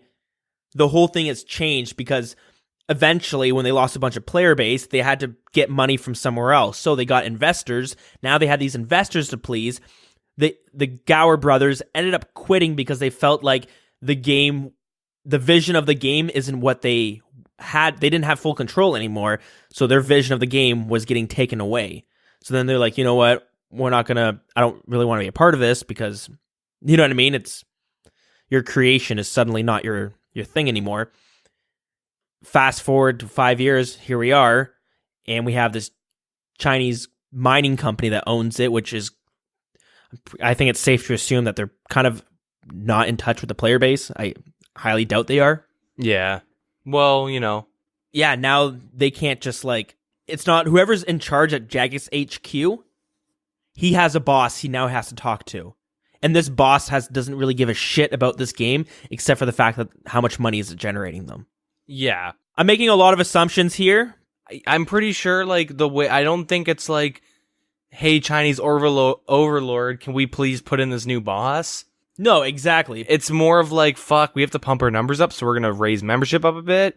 Okay, but like, the main thing is, like, if you just sit there and, like, go through all the reviews, and, it's the fact that they all say the same thing, where they're it's like a fast pace, challenging work environment. Obviously, if you're like programming or any of that stuff, it's gonna, for a game doing weekly updates, of course you're gonna be kind of like pushed, but they're pretty underpaid.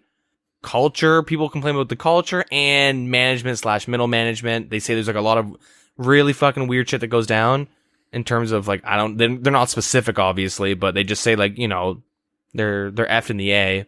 But the reason I was bringing that up is because like the whole investing problem, because maybe the employee was able to make more money back, 10 years ago in the 2007 era, because they were, Jagex as a company, small company, making bank off this game. All these people are getting raises for coming out with these great updates. Now with investors involved, the investors are like, listen, I'm not going to be paying these, software engineers or whatever their job title is. We're not going to be paying them $50 an hour. It's just not going to happen. I mean, dude, they're making like $60,000 a year. I guess it's like British money as Brexit coins. Bitcoin? Yeah. So, I mean, Canadian dollars, I don't want to talk about it. Fucking rich. They're millionaires. If they were being really pushed to like make money now, mobile would have been out at winter and it would have been really buggy and shitty. They wouldn't be delaying it to make sure it's perfect. Like it would have been out and we would have been beta testing as a community and we would have been like memeing on mobile. Yeah, which I'm sure they probably still have a fair bit of control. It's good that doesn't happen. I'd rather wait a while, but I'm just like worried that, let's just say, what everyone is hoping is that mobile comes out and it's a huge hit. It's like, everyone's like, no way, this is crazy. And every mobile player is like, look at all these Clash of Clans cartoon characters with their mouth open. And then there's RuneScape. I remember that game. Hey, it's different. Whoa, they did this and this and this. Whoa, this is cool. New bosses. Whoa, this is cool. What is that gear? Whoa, I remember. Oh my God, look at, like everyone, starts tripping out nostalgia. I'm expecting the hype from Pokemon Go to be just the same as this game. Yeah. You're going to go to the park and you're going to see like 20 people on park benches all playing RuneScape. Whoa, look at this. Giant key! Go to oh, you're dead. Yeah, you can't get your items back. I know you can, but not in there. Like, let's just say that happens and every world is full, and let's say the servers aren't crashing, and now Jagex's team has to support this amount of players, and we have one guy for RS3 and Oldschool doing bot busting and trying to do all the accounts stuff. Like, there's weird things where, like, people get banned or, like, muted for some weird shit. They tweet about it. One mod says, we'll get it appealed. And then another mod answers his ticket and says, no, you're fucked. That's a permamute. Which, even if, like, the guy is right, like, this is the context and he's, like, not lying about it, there's been instances where one mod says they can do something about it and there's another mod, you know what I mean? Like, there's a lot of contradictions, like, a lot of, like, weird little things that you kind of hope would have been ironed out after, a bazillion years working on a game. A company that specializes in one game. Yeah, like, we're going a little deep on this tangent, but are we talking about the Jagex helper? No, mods? No. I'm talking about, like, mods. Like, the main, the helper stuff, well, we all know about that meme. A lot of them are fake, too, by the way. It'd be like me being Jagex helper Deegan, and I just, like, send you pictures of, like, dogs or something, and I'm just, like, fucking with podcast episodes. Go listen 3 hours of this episode. That 5 minutes worth is going to be in there somewhere. I'm not going to tell you where. Just like, comment, and subscribe. Smash that subscribe button. I obviously would love to be proven wrong, but I kind of hope that they can support a bigger player base, because I don't know, I feel like they can't. To play devil's advocate, though, and I'm going to bring this back to your first points with how the authenticator and, like, all that stuff is now. Back in the day, you had recovery questions where you could steal my account if you knew what my favorite sport and my mother's maiden name was. Yeah. With that information, you could take my account right out of the thin air. Which is really bad. It was really bad. You can make an account without having an email attached to it. That's how I lost my first account, because I tried changing the password, and I changed the password so much in such a short amount of time, my account just got fucking locked. It got frozen. And because I never linked an email to it, the account was gone. Which, I mean, obviously, it's like, that was like 2003, 2004, you know, you kind of expect it to be, but like, it hasn't really gotten that much better. And the other point with the authenticator needing a time delay, it is kind of wrapped in with Google as well, right? Like, well, everyone that I know who's been hacked they don't use Gmail because a lot of them are like Norway or some random place, right? And they'll have like some random ass like European type, like they don't use Hotmail, like Normail. People will use Outlook, and like Outlook is tricky because I was tricked by this, is that they're like authenticate your email and then you link your phone in, but the authentication is to recover your email. It's not protecting it, it's to recover it. And so unless there's another option, at least that's what I figured out with mine, because I was like, man, this is authenticated, but why do I never have to get it? Why do I not get a text from Outlook?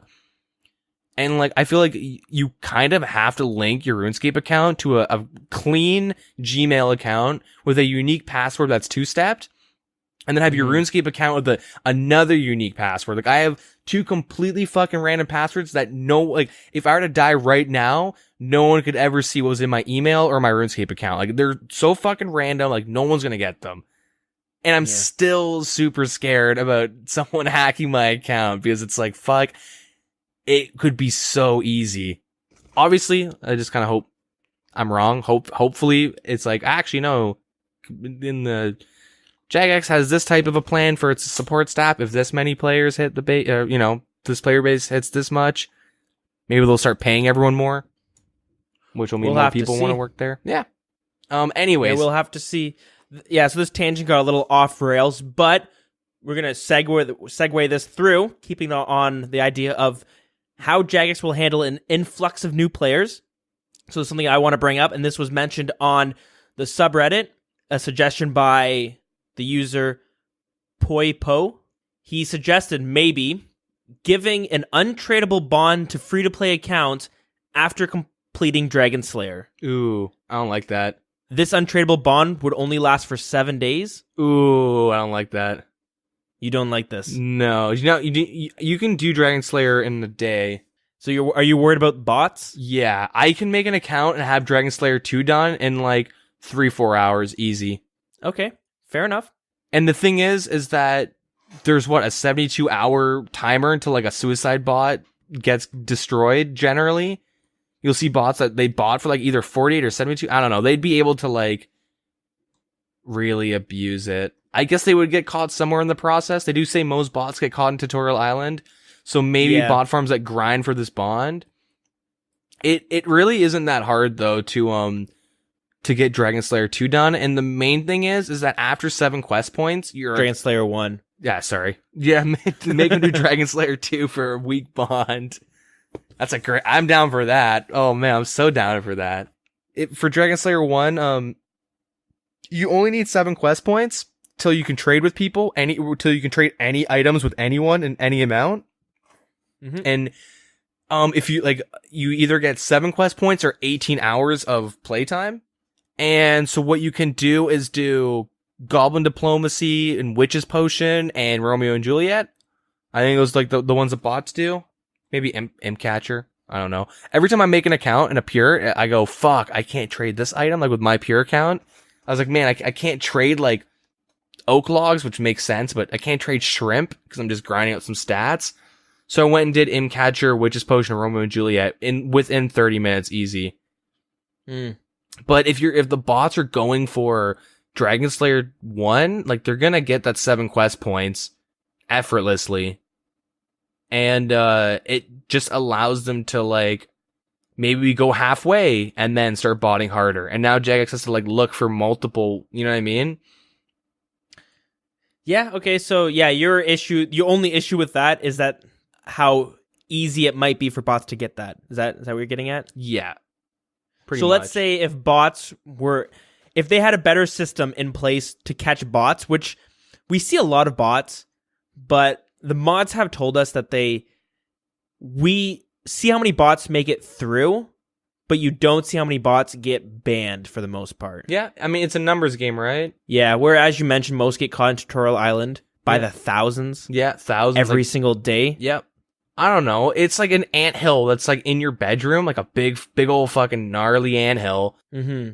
You can't just put a hose in there, and you're like trying to scoop the ants and put them back in, but there's so many that they're getting everywhere, and you're like, well, we're doing the best we can, just hold on. You know what I mean? Like, it's kind of the issue is that, like, if there's like, you know, a couple thousand bots that bought for 2 hours and they're making 50 to 60K each, like, it's a numbers game, right? There's so many. They're not making that much, but there's so many doing it that, like, it turns into a fuck ton. Jagex is, like, it's not, like, really something we can expect for them to have 100% stopped. Just because they're just a numbers thing, right? It's fucked. All right, so I'm going to lead this on to the next question. What many other games do, they have this, like, protection system where basically it's makes it a lot easier to catch the bots because the system is in place and you are forced to use the official client. Like MapleStory had this, it was like Wiz something, which there were ways around it. Pretty cheat engine. Yeah, cheat engine. So you mean like if they had like a Punk Buster-esque type like program specifically to catch? So bots would be forced to use the official client. They couldn't use some third-party client that's specifically designed for botting. They would have to use, you know, the old school client, which makes it a lot more difficult for the bots because now it's so much more easier to be detected. Okay. So let's just say, so as of right now, I was like trying to look into it with some stuff we're going to talk about in a little bit. It's kind of a good segue to what we should talk about next, but I'm pretty sure the way Jagex detects bots isn't through client like stuff. It's through what people do. Yeah. Like it takes it's not like it doesn't find out where you're doing it. It's like how you're doing it. It's like if you're clicking, you know, you're auto clicking every 0.5 seconds, the game picks it up super quickly because that's weird. It's not like, oh, he's on injector bot 666 XD. You know what I mean? Like they don't look at the clients, they just look at what the players are inputting. I think they tried to do that when they tried to remove SwiftKit and everyone freaked out. There were some other problems with SwiftKit too. Like they didn't like the fact that you could just click on a world and you would get into it. Yeah, exactly. But like I think that was maybe their first time wanting to like push everyone use their website. I don't even think they had a client at the time, but you know, to make it so it was easier to detect what was going on. And I feel like they can't, if they force everyone to use their client, I'm pretty sure most of the player base will quit. Not because of that, but they'll get bored of the game quickly and they'll get frustrated with a lot of little things. And then the team, going back to what I said, but the team's not big enough to quickly add in all the awesome shit that people have made and like all the clients that are being used. I think it's turned into this vicious cycle where you have all these great third-party clients, OS Buddy, Conduit, now RuneLite. Like this is the stuff like you're allowed to use. Some of the crazy shit you're allowed, like highlighting fishing spots and stuff, which is like you're allowed. Like what can the bot clients do? That's the thing. Can you right click someone and see what's in their inventory? You know what I mean? Like what? Like how powerful are these scripts that these bots use? Yeah, and that's the thing. And since there's probably I'm not too well versed in the botting world, but I can only assume there's probably tons of clients that can be used where like it's kind of hard to find.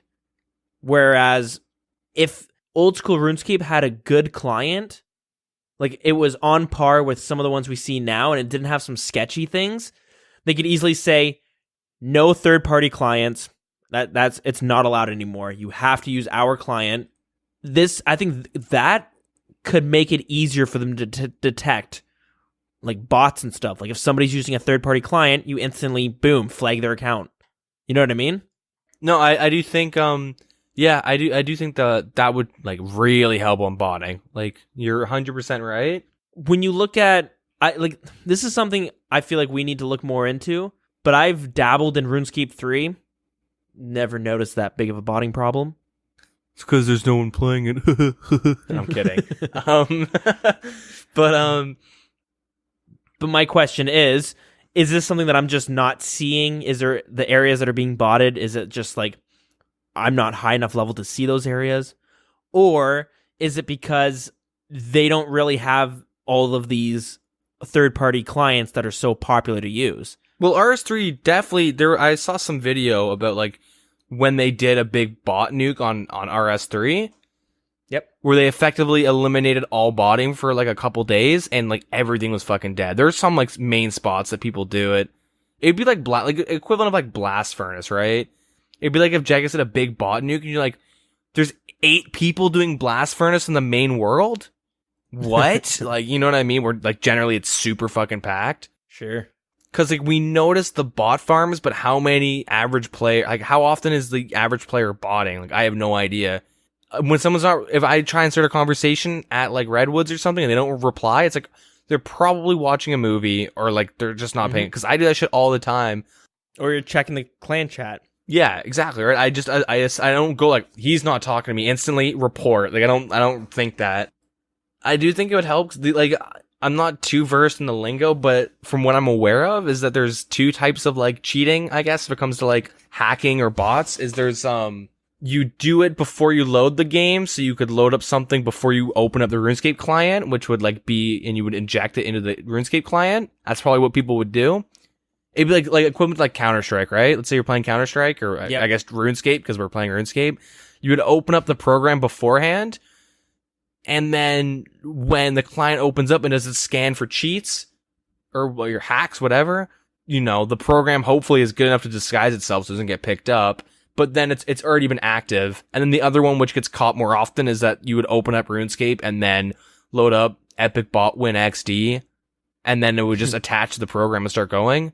There's lingo for it. I know there's like people that are into programming and stuff that do programming that listen to the podcast, so hopefully they asterisk what the lingo actually is, what the phrases are or whatever, what it's called. Yeah, they're translating it themselves. Yeah, I mean, I could probably Google it and get the answers right now, but that takes effort. Anyways, We're not about that. Ideally, if there was like a decent client that wasn't just super bare bones, if they had like some of like the nice things, I'd be totally okay with it. But like, it's like way back in the day playing like WoW and like BC/vanilla, and you had to read all your quests and go, fuck, I was supposed to go to the northeast. I went to the northwest. Ugh. But that was part of the fun. And then when Quest Helper and Questy and shit came out, you're like, oh my god, this is amazing. And then you can't go back without it. Like you kind of just rely, and it's not fun. It's tedious. I feel like that's what will happen if they made us all just play vanilla. Yeah, that's what I'm saying. I would like them to beef up their client, because honestly, these clients that we're having to use is kind of a pain in the ass. Because I know you're aware of some of these changes to one of the clients that are pretty popular right now. I would love it so we didn't have to worry about any of these clients, and that the official client, I wish it was so good that you didn't need to use any of this shit. I wish it was good enough that I didn't log into like RS through Conduit to do raids. I didn't use OS Buddy to kill Vorkath and then RuneLight for everything else. Like, it's annoying having to jump between 3 fucking clients. It's so annoying. So yeah, maybe one day we can see something there.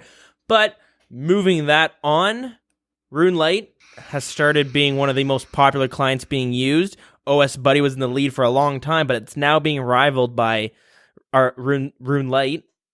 You're more well-versed in this than I am. Yeah. But I know you brought up to me that they have made a bunch of changes because some of their plugins were controversial. It's kind of cool because it's open source and anyone can really contribute. It's not like we could just put in a script that like every song is another Wilderness podcast episode. Like, let's listen to Sea Shanty 2, and it's like you're listening to episode 32 of the Wilderness. Like, it's like that. It's not that easy. But because there is a vetting process, and like there's multiple people that are like, oh, this guy submitted a new script, let's go through it. And there's a lot of people that like do it for interest, do it to learn, or do it because they want to make sure the guy's not doing anything sketchy, right?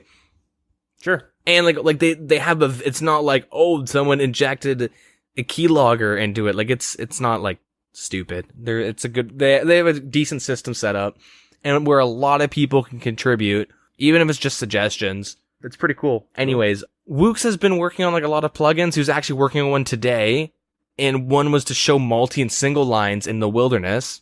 Interesting. Which is really, he's working on it. He's added some really cool things like tile indicators. So where you click, you know how it's like the red or the yellow X that comes up when you click? Yep. An addition would be to like which square you're actually walking to. Like it will highlight where you just click to. Right, yeah. Which is extremely useful for certain bosses and like for Olm and for like Inferno and shit like that.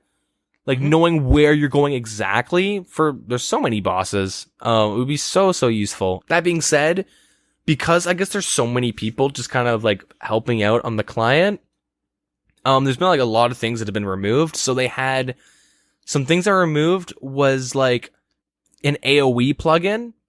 Not sure exactly what that means, but I'm assuming an indicator of like AoE like barrage maybe. I'm not too sure. They had a in-game Zulrah helper that got removed. Both these are from Jagex request. Along with another one was a volcanic mine helper, which pretty much tell you what to do. And then the dynamic Puro spawns. Interesting. They removed this because it was too powerful. Like, and it wasn't supported by other third-party clients. So before they got a strike, they just kind of took it down. Yep. Honestly, really, really strong. You could like toggle which type of implings it would highlight on the minimap and on your screen. Yeah, for sure. So they have like a menu entry swapping thing. So the deposit X and withdraw X, they had a thing where you could like hold shift and you could just like, deposit 14 or whatever, like whatever your X was. It was too powerful to implement, and Jagex will implement it if they want to on their client or on their side. Yeah, that is something they have mentioned because of the pain in the ass that it is to do that type of stuff on mobile. Yeah. And they said before that they're not going to do anything specifically for mobile. So if they do this change to make it easier for mobile, it's also going to be easier on the PC side. Exactly. They did a thing where the pickpocket on non-ham members would be like on top or some shit like that. Like it was super broken for blackjacking because you could stun and then pickpocket by just spamming left click. Gotcha. The build and remove was on a left click for the POH when you're like building mahogany tables. Which was removed, but you can still do it. I linked it in skilling section on our Discord. If you're not in our Discord, check out our Twitter. It's pinned. Just click the Discord link and you can still like pretty much left click. Like it's pretty much a one click. It's not exactly, but you don't have to move the cursor. But they removed that type of stuff. Interesting. Yeah. So they have like been forced to remove certain plugins. They had like the Lizardman Shaman poison bomb thing, but it was apparently too good, so they removed it. But Conduit has one, which is really good, so it makes me wonder what Rune Lights was. Okay. That being said, RuneLight's kind of trying to push the boundaries and see what is and isn't allowed by Jagex, and they have like a lot of like really fucking sweet features. As in, there's two modes you can play. There's like the fixed, and then there's the resizable mode. Fixed is like what you used to play on back in the day, and then resizable is where you can full screen and like everything is actually covering your screen. You don't get black bars everywhere. But RuneLight has like a mode called resizable fixed. Okay. Play with everything super close together like the old school way, but you can blow it up so your food, like your shark is like way bigger than your cursor. Gotcha. You know what I mean? Like your mouse just looks really tiny. They have some like really cool features like that actually. Like it's really fun to play with. I was like testing it out. That's interesting. Because like I know a lot of the really skilled PKers, they'll play on the fixed mode because the smaller the screen is that you're working with and the tighter all the interfaces to each other, the less movement you need to do when you're doing your switches, right? Yeah. The big issue is you can't really see that much though. I hate that. I like seeing I want to see the render distance. I want to see blackness around my character, Zoom me out all the way. I want to see everything. Yeah, we've been hearing a lot about this new client of RuneLight and stuff like that. So I think what we're going to do is we're going to spend this next week really checking out, I know you play on all three of them, but we're going to compile a little pros and cons list between OS Buddy Pro actually, Conduit and RuneLight, and then next week we'll come back, revisit this topic, and we'll go through the issues we found on each of the clients, the things that we liked that stood out between them. You know what I mean? Yep. Because they all have something else to offer. We're not going to talk about Rune Loader. One, because the whole IP thing. Yep. But two, it's not even being supported anymore, so there won't be any other updates to the client. Yeah, and that is something that you always need to keep in the back of your head. Yeah. With this Rune Loader was another third-party client that the guy who created it one day decided to sell people's IP addresses who use that account or who use that client, and you could pay him money to get the IP addresses, which is a little nasty. It's not good. So you have to keep in mind that at any given point, for the most part, something weird could happen with these clients and you're kind of at risk. You got to start weighing, for instance, OS Buddy. A lot of people are paying for Pro. So for them to suddenly steal your information, they make so much money off that. If that were to happen, they're going to lose their monthly revenue. At the same time, with RuneLite, how you mentioned how it's being supported by tons of people and like almost it's open source. Anybody could basically add to it. Anybody can go look through the sources or the codes and see if there's anything fishy with it. Part of me thinks, like, what happens when OS Buddy starts losing its clientele to that one? You got to keep in mind, though, you leave yourself a little vulnerable when you use any third-party client. Mm-hmm. That being said, the official client sucks so bad, many of us are going to take that chance. Yeah. It's so bad that I'm forced to use 3 different clients to play the game. And the official isn't one of them. Yeah. Next week, we will come back. We'll talk about more in depth about each of the clients and what we like about them and what they have to offer. Yeah, try and sway your opinions, And finally, the last thing I want to bring up, couldn't really find a proper spot to segue when we were going through that whole giant roller coaster tangent.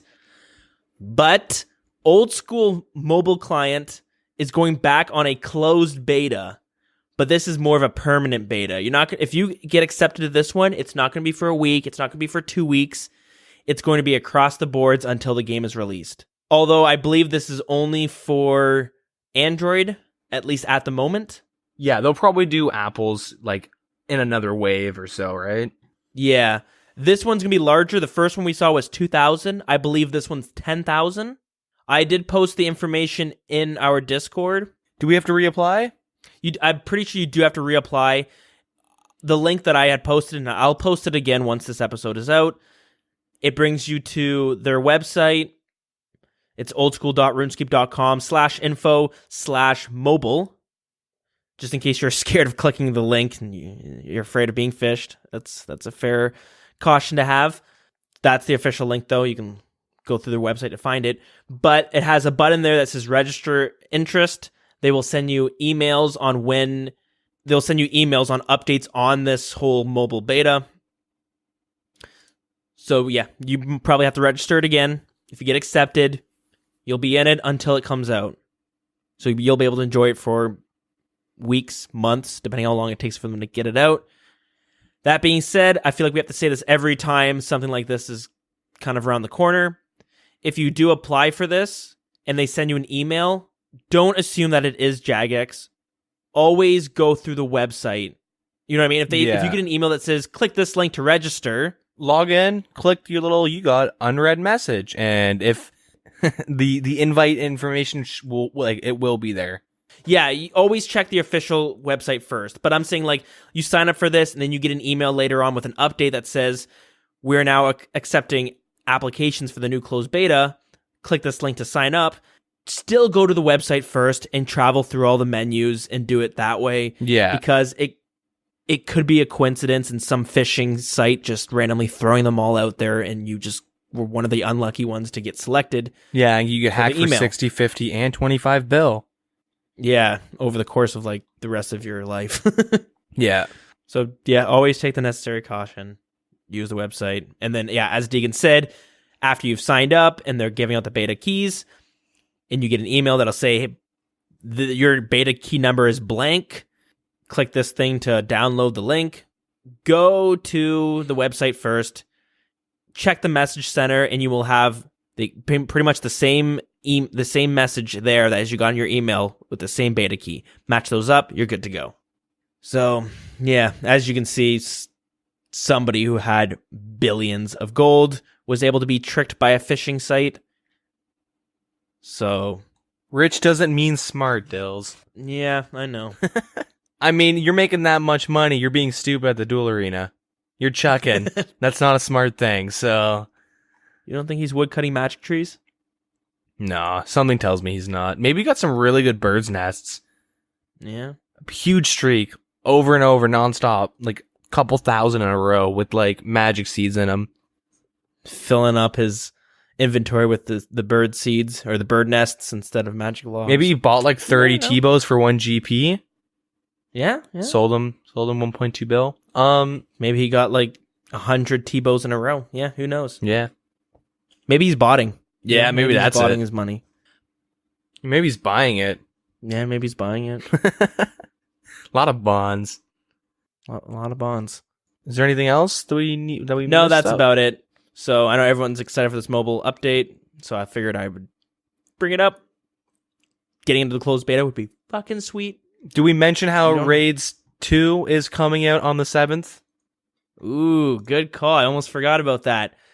Yep, the date that has been announced is June 7th for the Theater of Blood, the new raids. That's why earlier when I mentioned it, I'm looking at booking off work or something, because now we know the date. So I don't have to just guess every Thursday for the next 3 months. Just book off every Thursday for the next 3 months? Yeah, Thursday and Friday. I want to be able to have a two day. But yeah, they did some cool things with that, where there was like scrolls lying around throughout Mauritania. You could open it up and it says like, I can't even remember her name, Lord Veronicus, forget the name, insert the proper name there, invites you to the Theater of Blood June 7th or something like that. You know what I mean? Yeah. It's kind of a cool little in-game teaser. So keep your eyes out. If you're interested in doing that, maybe we can set something up, but I guess we'll go into more detail about that in the future. But besides that, I think that's it for all the news. All the news, all the community stuff. Everything. All right, that means we're going to move on to our section where we talk about some lore.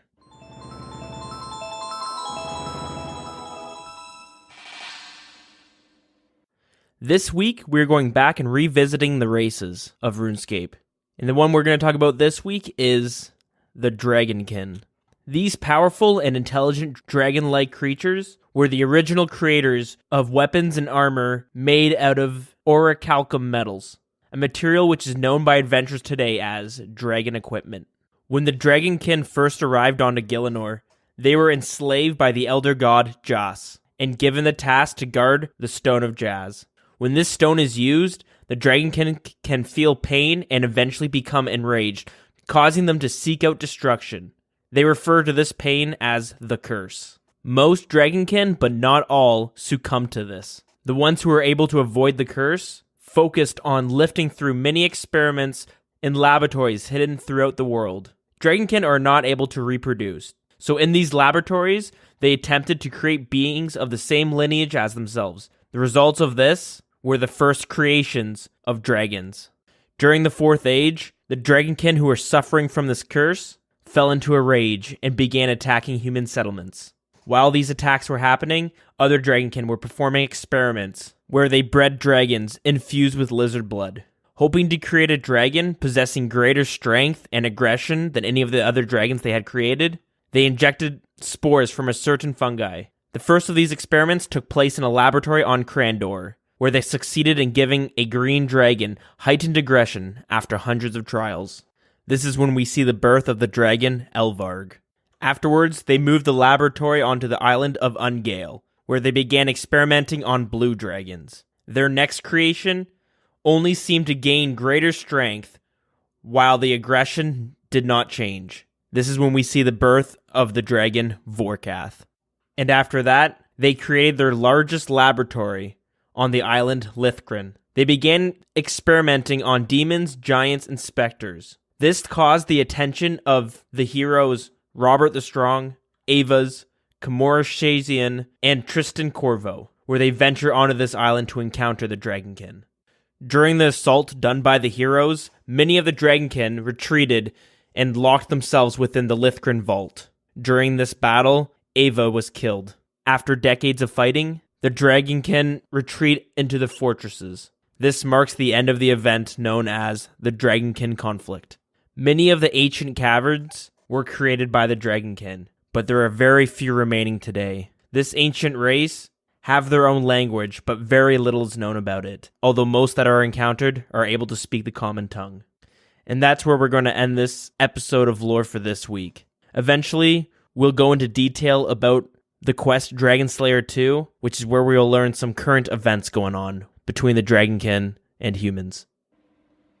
Alrighty, so now as we near the end of the show, we had a little event happen on the weekend. It was the Blacksmith Booley giveaway, where he gave away that Dragon Warhammer he made. A real-life Dragon Warhammer, I should say. Looked nice. It was on a nice wood-finished plaque. He decided to do a little raffle just because everyone's schedule was a little busy. I know it was a bit of a spur of the moment where I didn't get to go into too much detail last week about it, but like I said, the best way to stay fully updated on these things is really to be in our Discord. Mm-hmm. We have an events channel that all this stuff is posted, but also Twitter, I'll throw it on there as well.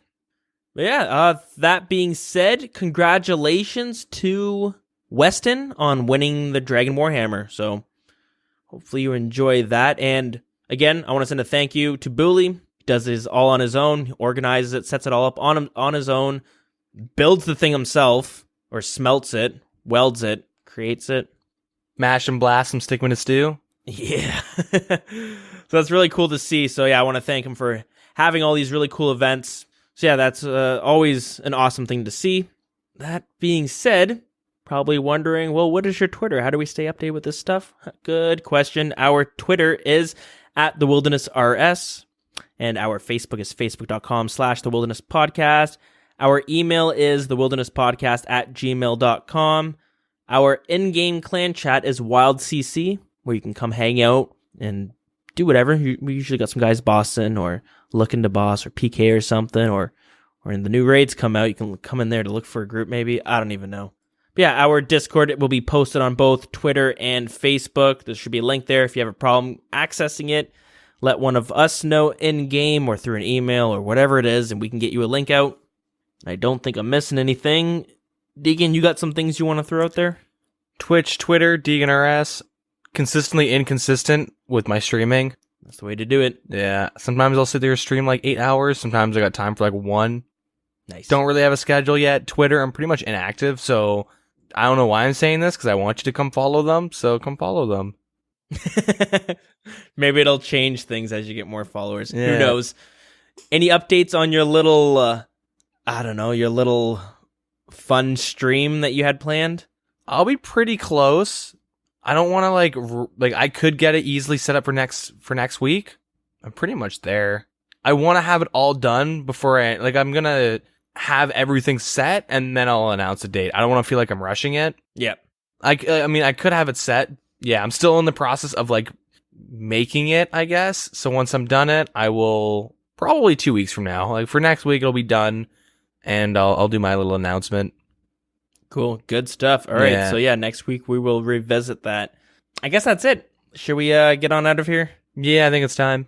All right. It is time. All right, guys. Thanks so much for listening. Tune in next week to see if we use the same intro as we did this week. Probably not. Maybe. Highly doubt it, but we will see. All right, guys. Thanks so much for listening. Next week, 84. Yeah. Have a good one.